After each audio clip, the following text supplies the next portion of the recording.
The Penn Relays Carnival is back, and although that meet is not what it used to be, it is still a very big deal if you happen to run in high school. And this year, I watched the event live. I let it play in the back while I was doing a whole bunch of work, just being honest. And I had no intentions on making this video. Just gonna get that out there. But when you break a high school national record, I figure I probably should share my thoughts on it. So here we go. Because the Bullis school showed up to the Penn Relays again. And their boys decided to go out and run a 4x4 again. I say again because this is a movie that I feel like I just watched last year. Nevertheless, they did it. They went out there and ran a 4x4 for the most part against a whole bunch of Jamaican teams. And when they did, they broke the high school national record in the 4x4. That group ran 3:06 in the 4x4. And they lost, just like they did last year. It's very interesting to even figure out how that happens. So I'm going to try to put it in context, and I'm not going to drag this video out longer than it needs to be. But it is still a big deal, them breaking the record. But we also need to start understanding why they're not winning when they break the record. Because USA versus the world may not be a thing for the pros anymore, but it certainly is a thing at the high school level. Bullis might as well represent Team USA because Quincy Wilson is an Olympian who came back to run in high school. Shout out to him for even doing that, but hey, it is what it is. Here we are. And the Bullis school might as well be America's high school track program. I see them everywhere at all the big meets. Doesn't really matter what meet it is if there's a lot of respect to be earned by winning there. Bullis is going to show up. So when you have, for all intents and purposes, the fastest boy, certainly the top level recruit in his class, because Quincy Wilson is a 99 overall rating on my list on SCArecruiting.com. Yes, your program is the real deal, but the group that he went out there with, just to clarify, he went out there with a 3-star senior recruit as the leadoff, a low 4-star sophomore recruit as the second leg. Quincy Wilson putting down a split that they claim to be a shade under 44 seconds. I don't take relay splits all that seriously. All that they do mean something in the 4x4. And he ran a crazy split last year in the 4x4. So once again, I ain't shocked. But it is what it is. And he did that at Penn.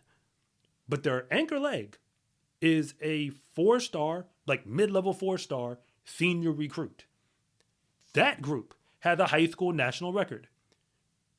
They're basically a college team, if you're being honest. Like when you have that kind of talent, you're more or less a college team, which is why they put down college times. And they certainly have a home run hitter. That's who Quincy Wilson is. But they lost, just like I said. And last year when I profiled the victory, or in this case the loss, depending on which side you're focused on, I didn't really spend much time talking about the team in front. But now I'm about to do it. But if you're new here, I want to say thank you for even making it this far into the video.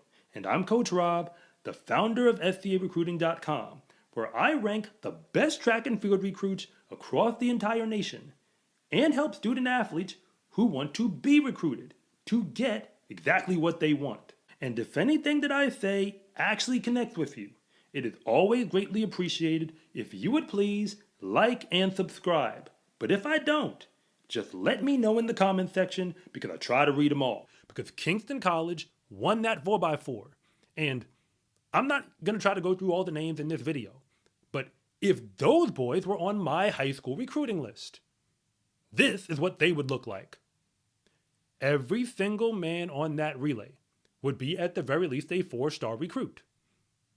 Makes a whole lot of sense.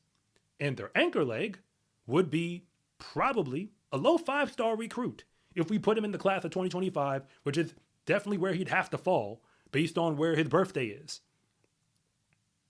They are super legit. But Jamaica didn't just have them. They had a bunch of teams that were all running under 310 in the 4x4.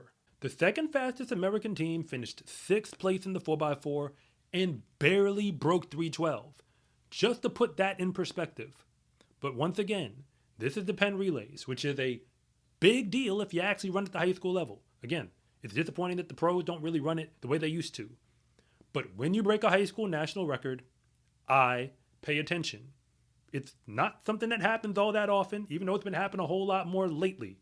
And you really can't do it, specifically in a relay, if the people you're putting out there aren't, for the most part, a whole bunch of 4-star recruits. The only way you can really carry a 3-star on a high school national record is if you have a home run hitter on that same relay. For context, even though it's not the 4x4, in the boys 4x1 last year, the high school national record went down. And that team looked almost exactly the same on the recruiting report as what we just saw from Bullis. You had a 3-star recruit, 2 4-stars, and a home run hitter.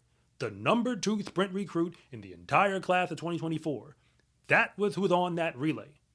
It makes sense that if you have the home run hitter, 4 stars at the core of your roster, and nothing worse than a 3-star, you might be able to pull off a high school national record if you give the race of your life. And I ain't taking that away. Seems to me like that's more or less what that Bullis group did for what they have at this point in the season. And to put all these star ratings into perspective, if you are even just a 2-star rated recruit on my list, you are likely good enough to win like a small, like maybe a district level championship, at least somewhere in America. And that means you would be the fastest kid in your high school, in all likelihood, at least in many high schools around the country. But that's a 2-star. We're talking about rosters that have 3 stars as the worst runner on the relay. 4 stars, for the most part, like that's all you got. And still have a 5-star level recruit. Quincy Wilson is a 5-star recruit. And the only way Kingston College was going to beat Bullis on this day was they were going to need to have their own 5-star recruit. And they did. So as far as I'm concerned, this race is like a tale of 2 stories. On one end, it was very entertaining, but on the other, it was also very predictable. Because we literally watched this movie last year, and the sequel decided to keep the exact same script from start to finish. You actually made it all the way to the end of this video.